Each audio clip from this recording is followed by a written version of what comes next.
Hello friends, అందరికీ నమస్కారం. Telugu life story వింటున్న ప్రతి ఒక్కరికి థ్యాంక్ యూ సో మచ్. ఈ స్టోరీ ఏమిటి అంటే, ఒక అమ్మాయి, ఒక అబ్బాయి చాలా క్లోజ్‌గా, అన్యోన్యంగా చాలా బాగున్నారంటే, చాలా పక్కపక్కనే కూర్చొని చాలా హ్యాపీగా, బిందాస్‌గా నవ్వుకుంటూ, మంచిగా మాట్లాడుతున్నారనుకుంటే, సొసైటీ ఏమనుకుంటది ఫస్ట్ ఆఫ్ ఆల్? ఆ నలుగురు ఏమనుకుంటారు వాళ్ళని చూసి? ఒక అమ్మాయి, ఒక అబ్బాయి పక్కపక్కన కూర్చొని మంచిగా క్లోజ్‌గా ఒక పాజిటివ్ బాండింగ్ ఉన్నప్పుడు కూడా, ఆ నలుగురు ఏమనుకుంటారు? అంటే, నువ్వు ఎలా ఉన్నా సరే, ఏదో ఒకటి అనుకుంటారా జనాలు? నేనేమంటానంటే ఫస్ట్ ఆఫ్ ఆల్ అర్థం చేసుకోండి క్లియర్‌గా. ఒక అబ్బాయి, ఒక అమ్మాయి క్లోజ్‌గా ఉన్నారంటే, ఒక ఫ్రెండ్‌షిప్ బాండింగ్ ఉంటే కూడా ఎవరో ఒకరు ఏదో అనుకుంటున్నారని వీళ్ళిద్దరు మంచిగున్న రిలేషన్‌షిప్ అది ఫ్రెండ్‌షిప్. సో, ఆ థర్డ్ పర్సన్ గురించో లేదా ఈ నలుగురు జనాలు ఏమనుకుంటారో వాళ్ళ మాటలు విని వీళ్ళ మంచి స్నేహాన్ని విడగొట్టుకుంటారు. అంటే విడిపోతారు. ఎందుకంటే మన గురించి తప్పుగా అనుకుంటున్నారా అని బయట టాక్. సో, వాళ్ళ మాటలు విని వీళ్ళు దూరమైపోతారు. మెయిన్ రీజన్ ఏమిటి అంటే వీళ్ళిద్దరు తెలుసుకోవాల్సిన విషయము ఇద్దరు స్నేహం చేయాలి. ఒక అబ్బాయి, ఒక అమ్మాయి స్నేహం చేయాలి అంటే థర్డ్ పర్సన్ ఏమనుకుంటారు?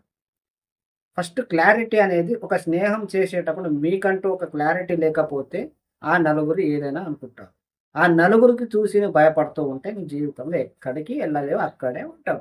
ఎందుకు అంటే ఎక్కడున్నా సరే, నువ్వు ఏం చేసినా సరే, ఎవరితో కొంచెం ఎక్కువ మాట్లాడినా సరే ఏదో ఒకటి అనుకుంటారు.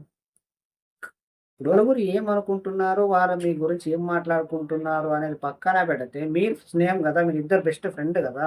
'వసంతం' మూవీలో వెంకటేష్ గారు, కళ్యాణి గారు నటిస్తారు ఆ మూవీలో. ఒకసారి ఫ్రెండ్‌షిప్ గురించి చూడండి. అక్కడ బయట జనాలు వాళ్ళ గురించి చాలా చెడుగానే అనుకుంటారు. సో, అలా అనుకున్న సరికి హీరో మ్యారేజ్ అయిపోతది.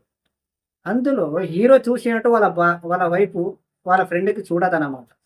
లాస్ట్‌కి తనని అర్థం చేసుకొని, లాస్ట్‌కి ఎంత అర్థం చేసుకొని, అప్పుడు ముగ్గురు కలిసిపోతారు. ఒక ఫ్రెండ్‌షిప్ మెయింటైన్ చేయాలి అంటే ఫస్ట్ ఆఫ్ ఆల్ మీరిద్దరి మధ్యలో క్లారిటీ అనేది ఖచ్చితంగా ఉండాలి. ఎవరేమనుకుంటారనేది పక్కన పెడితే, మీ మైండ్‌లో ఏముంది అనేది ఫస్ట్ క్లియర్‌గా ఉండాలి. ఫ్రెండ్‌షిప్ చేయాలంటే అది ఎక్కడైనా చేయొచ్చు. ఎందుకంటే అక్కడ మీ మైండ్‌లో ఎలాంటి నెగటివిటీ థాట్స్ లేనప్పుడు ఎవరేమనుకుంటే మీకెందుకు? సో, మీరిద్దరు మంచిగున్నప్పుడు, ఒక అబ్బాయి, ఒక అమ్మాయి మంచి స్నేహంలో ఉన్నప్పుడు, ఆ థర్డ్ పర్సన్ ఏదో అనుకుంటున్నారంటే మీరెందుకు ఫీల్ అవుతారు? ఆన్‌లైన్ ఫ్రెండ్‌షిప్ అయినా ఆఫ్‌లైన్ ఫ్రెండ్‌షిప్ అయినా ఫస్ట్ తెలుసుకోవాల్సిన విషయమైనది ఏమిటి అంటే, మీరు ఇద్దరి మధ్యలో ఎలాంటి నెగటివిటీ ఆలోచనలు కావచ్చు, ఇంకేమైనా కావచ్చు లేనప్పుడు ప్యూర్ ఫ్రెండ్‌షిప్ ఉన్నప్పుడు, మీరు మంచిగా క్లోజ్‌గా ఉన్నంత మాత్రాన థర్డ్ పర్సన్ ఎవరో ఒకరు ప్రతి ఒక్కళ్ళు అనుకుంటారు. అనుకున్నంత మాత్రాన మీరు ఎవరో అనుకుంటున్నారని మీ ఫ్రెండ్‌షిప్ గురించి నెగటివిటీ కావచ్చు, లేదా బ్యాడ్‌గా కావచ్చు, మీరు మంచిగా ఉన్నంత మాత్రాన పక్కనోడి మాటలు విని మన మధ్యలో ఏదో ఉంది అనుకోని విడిపోతే మాత్రం అసలు ఫస్ట్ ఆఫ్ ఆల్ నువ్వు చేసింది ఫ్రెండ్‌షిప్పే కాదు. ఎందుకు అంటే, నువ్వు ఏమనుకుంటున్నావు? నీ మైండ్‌లో ఎలాంటి ఆలోచనలున్నాయి? పాజిటివా? నెగెటివా? అనేది నీకు మాత్రమే తెలుసు. పక్కవాడికి తెలవదు. ఒక అమ్మాయి, ఒక అబ్బాయి ఇద్దరు చాలా క్లోజ్‌గా మంచిగా బిందాస్‌గా ఉన్నారు. సరే వీళ్ళిద్దరూ మంచి స్నేహం చేశారు. మంచిగా ప్రేమతోనే ఉన్నారు. వీళ్ళిద్దరూ బాగానే మాట్లాడుకున్నారు. చూసే వాళ్ళందరూ ఏదో ఉంది అనుకుంటారు. పర్లేదు. సో, వాళ్ళ కంటికి కనిపించిందే మాట్లాడుకుంటారు కాబట్టి వాళ్ళని పక్కన పెట్టేసి, మీరిద్దరూ ఎలాంటి నెగటివిటీ మాట్లాడలేదు. మంచిగానే ఉన్నారు. Pure friendship. బట్ చూసే వాళ్ళకి అలా కనిపిస్తుంది. ఇప్పుడు వాళ్ళకి అలా కనిపిస్తుంది అని మీరు బ్యాడ్ అవుతారా? సో, మిమ్మల్ని ఎలాగో అలా బ్యాడ్ అనుకున్నంత మాత్రాన మీరిద్దరి మధ్యలో ఎలాంటి ఫీలింగ్స్, ఎలాంటి నెగటివిటీ థాట్స్ లేనప్పుడు సో, వాళ్ళనుకుంటే మీకెందుకు? మీ ఫ్రెండ్‌షిప్ ఎందుకు దూరం చేసుకుంటారు? మీరు మీ మనసులో ఎలాంటి నెగటివిటీ ఆలోచనలు లేనప్పుడు ఎవరేమనుకుంటే ఎందుకు? ఎవరో మాటలు విని మీ ఫ్రెండ్‌షిప్ గురించి దూరం చేసుకోవడం ఎందుకు? సరే మీరిద్దరు బాగున్నారు. ఒక అమ్మాయి, ఒక అబ్బాయి క్లోజ్‌గా ఉన్నారు. చాలా రోజుల తర్వాత కొన్ని సందర్భాల్లో ఏదో ఒకటి నచ్చేసి లేదా కొంచెం లైక్ అయ్యి సంథింగ్ ఫీలింగ్స్ అనేది అది లవ్ కావచ్చు. సంథింగ్ ఫీలింగ్స్ వస్తది. అలా వస్తే తప్పు గాదు. ఇప్పుడు ఫ్రెండ్‌షిప్‌లో లవ్ రావడానికి చాలా టైం పడతది. ఎందుకంటే సడెన్‌గా నేను ఫ్రెండ్ అయిన తర్వాత ఏదో 2 రోజులు మాట్లాడుకున్న తర్వాత అలా అంత ఈజీగా లవ్ రాదు. మాక్సిమం 4 మంత్, 3 మంత్, 5 మంత్ ఇలా మంత్‌లు పోతాయి. ఎందుకంటే వాళ్ళు ఎక్కువ మాట్లాడడం వల్ల, కన్వర్జేషన్ చేయడం వల్ల వాళ్ళ గురించి తెలిసిపోతాయి. వాళ్ళు ఎలాంటి వాళ్ళు, వాళ్ళ క్యారెక్టర్, వాళ్ళు కొంచెం మనల్ని అర్థం చేసుకుంటారా లేదా? ఇలాంటివి కొన్ని తెలిసిపోయేసరికి ఏదో ఒక సంథింగ్ విషయంలో వాళ్ళు లైక్ అయితారు. అలా లైక్ అయ్యి కొంచెం ఇంట్రెస్ట్ ఎక్కువ పెరిగేసరికి లవ్ అయిపోతదేమో. సో, ఒకరికైతే ఒకవేళ ఎవరో ఒకరికి అయితది లవ్ ఖచ్చితంగా. ఒకరికి ఎక్కువ అయితది, ఒకరికి తక్కువ అయితది. కానీ ఎవరో ఒకరు కొంచెం చెప్పడానికి ట్రై చేసినప్పుడు, వాళ్ళు ఒకవేళ నీకు అర్థమైపోతే వాళ్ళు నిన్ను చెయ్యట్లేదు అర్థమైతుంటే మెల్లిమెల్లిగా అది మీ లవ్‌ని పక్కన పెట్టేసేయండి. ఎందుకంటే కేవలం మీకు మాత్రమే అలాంటి ఫీలింగ్స్ వస్తున్నాయి. కానీ అవతల వ్యక్తికి ఎలాంటి ఫీలింగ్స్ రావట్లేదు అన్నప్పుడు నీ లవ్‌ని పక్కన పెట్టేసి ఎలా అయితే ముందున్నారో ఫ్రెండ్‌షిప్ అలాగే కంటిన్యూ చేయండి. లవ్ చేసి ఇప్పుడున్న మంచి ఫ్రెండ్‌షిప్‌ని దూరం చేసుకోవద్దు. ఎందుకు అంటే ఫ్రెండ్‌లాగా లవర్‌గా ఉండలేరు. ఈ ఫ్రెండ్‌లాగా ఎలా అయితే ఉన్నారో కొట్టుకుంటూ, తిట్టుకుంటూ లవ్‌గా మారిపోయినప్పుడు, లవర్స్‌గా మారిపోయినప్పుడు ఇలాగే బేస్‌తో మీరు ఉండలేరు. అప్పుడు కొట్లాటలు కావచ్చు, ఇంకేమో ఉండొచ్చేమో మేబీ. బట్ ఇప్పుడు ఫ్రెండ్ లాగానే ఉంటే బావుంటది. లవర్ లాగానే బావుంటది. ఇద్దరి మధ్యలో ఫ్రెండ్‌షిప్ అయినప్పుడు వాళ్ళని ఒకరి గురించి ఒకరు అర్థం చేసుకున్నప్పుడు సేమ్ ఫీలింగ్ రావాలి. అదే ప్యూర్ లవ్. ఒకవేళ ఒక్కరికి మాత్రమే వస్తే అది మీ తప్పు అవుతది గానీ వాళ్ళ తప్పు కాదు. ఇద్దరికొస్తే అది కరెక్ట్ అయితది. సో, ఒకవేళ నీకొచ్చింది వాళ్ళకి రాలేదంటే వాళ్ళని మీరు కొంచెం అర్థమయ్యేలా అంటే ప్రపోజ్ చేయకుండా అర్థమయ్యేలా చెప్పేస్తే సో, వాళ్ళు మాట్లాడే విధానంలో తెలుసుకొని సైలెంట్ ఉండాలి. సో, మళ్ళీ మీరు వాళ్ళని ఫోర్స్ చేయకూడదు ఫ్రెండ్‌షిప్‌లో. అది ఆన్‌లైన్ అయినా, ఆఫ్‌లైన్ అయినా ఎక్కడున్నా సరే. ఇంకొందరేంటంటే ఫ్రెండ్‌షిప్ చేస్తారు. ఆన్‌లైన్‌లో ఫ్రెండ్‌షిప్ చేస్తే ఎలా ఉంటదో తెలుసా? చాలా ప్యూర్‌గా ఫ్రెండ్‌షిప్ చేస్తారు.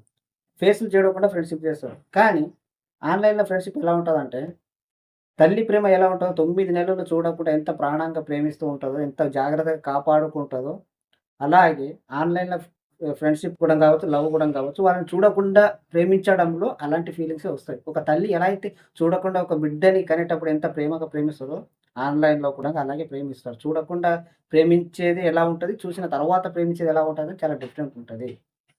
అర్థమైందా? ఫ్రెండ్‌షిప్ చాలా ప్యూర్ ఉంటది. ఒకవేళ నెగెటివ్ థాట్స్ వస్తే పక్కన పట్టేసేయి. ఒకవేళ ఇద్దరికి వస్తే మంచిది. మీ మంచిగున్న ఫ్రెండ్‌షిప్‌ని ఎప్పుడూ థర్డ్ పర్సన్ మాటలు విని దూరం చేసుకోవద్దు. సింపుల్‌గా చెప్తా. మీరిద్దరూ ఒక ఆన్‌లైన్ గురించి చెప్తా. మంచిగా మాట్లాడుకుంటున్న ఒక కన్వర్జేషన్ బాగా నవ్వురటో మంచిగా మీరిద్దరే మాట్లాడుకున్నారు సరే, థర్డ్ పర్సన్ ఎలాగో 100% ఏదో ఉందని అనుకుంటారు. మీరిద్దరే మాట్లాడుతున్నారు కాబట్టి ఏదో అనుకుంటారు. ఇప్పుడు వాళ్ళు అనుకున్నంత మాత్రం మీరిద్దరి మధ్యలో ఎలాంటి నెగటివిటీ ఆలోచన లేనప్పుడు వాళ్ళు అనుకుంటే ఏమిటి నీకు? ఒకటి చెప్పండి. ఇప్పుడు మీరిద్దరు ఏదో ఫ్రెండ్‌షిప్ గానో, ఇంకా ఏదో ఒక మంచిగా క్లోజ్‌గా ఉన్నారు కాబట్టి మంచిగా మాట్లాడుతున్నారు. థర్డ్ పర్సన్ అనుకున్నారు నేను. ఇప్పుడు వాళ్ళు అనుకుంటే నువ్వు అయిపోతావా? నువ్వు కరెక్ట్‌గా ఉన్నావుగా. నీ మనసులో ఎలాంటి థాట్స్ ఉన్నాయో నీకు తెలుసుగా. వాళ్ళ మనసులో ఎలాంటి థాట్స్ ఉన్నాయో తెలుసుగా. అలాంటప్పుడు ఎవరు ఏమనుకుంటారంటే మీ క్యారెక్టర్ క్లియర్‌గా మీ గురించి మీకు తెలవలేనప్పుడు థర్డ్ పర్సన్ మాట వినడం కరెక్టే. ఫస్ట్ మీరేంటో, మీ క్యారెక్టర్ ఏంటో ఫస్ట్ మీరు కన్ఫర్మ్‌గా క్లియర్‌గా తీసుకున్న తర్వాత థర్డ్ పర్సన్ మాటలు వినాలి. థర్డ్ పర్సన్ మాట ఎప్పుడు వింటారో తెలుసా? నీకు కన్‌ఫ్యూజ్ అయినప్పుడు. అంటే నేను లవ్ చేస్తున్నానో లేదో? అంటే నాకు ఫ్రెండ్‌షిప్ ఉందో లేదో? ఇంకేమైనా ఉందా మన మధ్యల? ఇలాంటి డౌట్స్ ఉన్నప్పుడు థర్డ్ పర్సన్స్ ఏదో అనుకుంటున్నారో వాళ్ళ మాటలు వినేసి దూరం చేసుకోవాలి. మీరు క్లియర్‌గా మీ మధ్యల ఫ్రెండ్‌షిప్ క్లియర్‌గా ఉన్నదంటే థర్డ్ పర్సన్ ఎలాంటి ఏమైనా అనుకోక మేము ఫ్రెండ్‌గానే ఉంటాం. ఎందుకంటే మా ఇద్దరి మధ్యలో ఎలాంటి ఫీలింగ్స్ ఒక రూమ్‌లో ఒక అమ్మాయి, ఒక అబ్బాయి ఉండగానే చూసే ప్రతి ఒక్కరు ఏదో తప్పుగానే ఆలోచిస్తారు. కానీ మీరిద్దరు రూమ్‌లో ఇద్దరే ఉన్నారు. ఒక అమ్మాయి, మీ ఫ్రెండ్‌షిప్ కావచ్చు, ఇంకేదైనా కావచ్చు. మీరిద్దరు ఉన్నారు. కానీ ఆ రూమ్‌లో ఏం జరుగుతుంది? వాళ్ళు ఎలా ఉన్నారనేది మీకు మాత్రమే తెలుసు. అర్థమైందా? మీకు మాత్రమే తెలుసు కాబట్టి సో, ఎవరేమనుకుంటే ఏంటి? మీరు కరెక్టే ఉన్నారు కదా! అయిపాయే. బిందాస్‌గా ఉండండి. ఫ్రెండ్‌షిప్ గురించి ట్రూ ఫ్రెండ్ నెవర్ ఎండ్ అంట. మరిచే స్నేహం చేయకు, చేస్తే స్నేహం మరవకు. ఫ్రెండ్‌షిప్ అంటే ఎలా ఉంటదో తెలుసా? ఒకరినొకరిని అర్థం చేసుకుంటే ఆ ఎంజాయ్‌మెంట్ వేరుంటది. కొట్టుకోవటాలు, తిట్టుకోవటాలు చాలా బావుంటది. నిజాయితీగా ఫ్రెండ్‌షిప్ చేసి చూడండి బావుంటది. అర్థమైందా ఫ్రెండ్స్? ఇంకొకటి ఆన్‌లైన్ అయినా, ఆఫ్‌లైన్ అయినా ఒక అమ్మాయి, ఒక అబ్బాయి ఫ్రెండ్‌షిప్ చేసిన తర్వాత కొన్ని రోజులైన తర్వాత, కొన్ని నెలలు కావచ్చు, సంవత్సరాలు కావచ్చు, వాళ్ళిద్దరి మధ్యలో ఎవరికో ఒకరికి సంథింగ్ ఫీలింగ్స్ గనక వస్తే, ఎలా వస్తుంది అంటే ఏదో ఒక సంథింగ్ వాళ్ళ క్యారెక్టర్, బిహేవియర్ ఏదైనా ఒకటి నచ్చిన తర్వాతనే వస్తది. ఇద్దరికి వస్తదా రాదా గానీ ఒకరి గురించి చెప్తా. ఒకరికి వస్తే మాత్రం నీకు ఒకరికి ఏమైనా సంథింగ్ ఫీలింగ్స్ వస్తే పక్క వాళ్ళని అంటే మీ ఫ్రెండ్స్ అవతల వ్యక్తిని కొంచెం ఇండైరెక్ట్‌గా అర్థమయ్యేలా చెప్పండి. అంటే ప్రపోజ్ చేయకుండా కొంచెం వాళ్ళ మాటల్లో, వాళ్ళ బిహేవియర్‌లో తెలిసిపోతది. ఒకవేళ నీకొచ్చిన తర్వాత వాళ్ళకి గూడా ఎలాంటి రెస్పాన్స్ గాని, ఎలాంటి ఫీలింగ్స్ లేవనుకుంటే, మీరు నీకొచ్చిన ఫీలింగ్స్ నీతోనే పెట్టుకొని, అది ఏదైతే ముందుందో ఫ్రెండ్‌షిప్ అలాగే కంటిన్యూ చేయండి. వస్తే ఇద్దరికి రావాలి సేమ్ ఫీలింగ్స్. ఒకవేళ రాకపోతే నువ్వు చెప్పేసేయి. అంటే ఇండైరెక్ట్‌గా చెప్పేసేయి. డైరెక్ట్‌గా చెప్పకుండా ఒకవేళ నువ్వు చెప్పిన తర్వాత కొంచెం వాళ్ళకి అర్థమయ్యేలా చెప్తే, వాళ్ళు గనక నీ కాన్వర్జేషన్ ఎప్పటిలాగానే స్టార్టింగ్‌లో ఎలా ఉంటారో అలాగే కన్వర్జేషన్ బాగానే చేస్తున్నప్పుడు పర్లా. కొంచెం తగ్గింది అంటే ఎలాంటి నీకు హోప్స్ లేవు, ఎలాంటి నీకు ఇంట్రెస్ట్ లేదు. సో, మీరు అర్థం చేసుకోండి. ముందుండేలాగానే ఫ్రెండ్‌షిప్ కంటిన్యూ చేయండి. ఎక్కువ వాళ్ళని ఫోర్స్ చేయకండి. నీకొచ్చిన ఫీలింగ్స్ వాళ్ళకి రాకపోవచ్చు మేబీ. వాళ్ళకొచ్చిన ఫీలింగ్స్ నీకు రాకపోవచ్చు. ఒకవేళ ఇద్దరికి వస్తే మాత్రం ఖచ్చితంగా ఒకవేళ వాళ్ళ ఇద్దరికి సేమ్ ఫీలింగ్స్ వస్తే వాళ్ళు లవర్స్ కావచ్చు, లేదా పెళ్లి కూడా చేసుకోవచ్చు. ఒకవేళ చేసుకోకపోయినా ఫ్రెండ్‌షిప్ లాగానే మిగిలిపోతారు. ఫ్రెండ్‌షిప్‌కి చాలా డిఫరెంట్ ఉంటది. ఫ్రెండ్ అవ్వాలంటే ఫస్ట్ ఆఫ్ ఆల్ అంత సడెన్‌గా ఒకరి గురించి ఒకరు అర్థం కారు. ఎప్పుడైతే ఒకరు ఫస్ట్ వాళ్ళతో కన్వర్జేషన్ స్టార్ట్ చేసిన తర్వాత స్టార్టింగ్‌లో వాళ్ళు నచ్చరు. కానీ కొన్ని రోజులయిన తర్వాత నచ్చుతారు. అదే రివర్స్ ఆలోచిస్తే ఫస్ట్‌లో నచ్చుతారు. కానీ తర్వాత నచ్చరు. ఫస్ట్‌లో స్టార్టింగ్‌లో పరిచయం అయినప్పుడు బానే నచ్చుతారు. కానీ ఏమవుతదో తెలవదు. కొన్ని రోజులైన తర్వాత వాళ్ళు నచ్చరు. సో, ఇలా తీసుకుంటే స్టార్టింగ్‌లో వాళ్ళు నచ్చరు స్నేహం చేసినప్పుడు. మాట్లాడుతూ పోతూ ఉంటే ఆటోమేటిక్‌గా నచ్చుతారు. ఒక్కసారి వాళ్ళతో కన్వర్జేషన్ స్టార్ట్ చేసిన తర్వాతనే, వాళ్ళతో ఫ్రెండ్‌షిప్ చేసిన తర్వాతనే వాళ్ళ క్యారెక్టర్, బిహేవియర్ అన్నీ అర్థమైతాయి. అర్థమైందా ఫ్రెండ్స్? ఆన్‌లైన్‌లో అయినా, ఆఫ్‌లైన్ అయినా.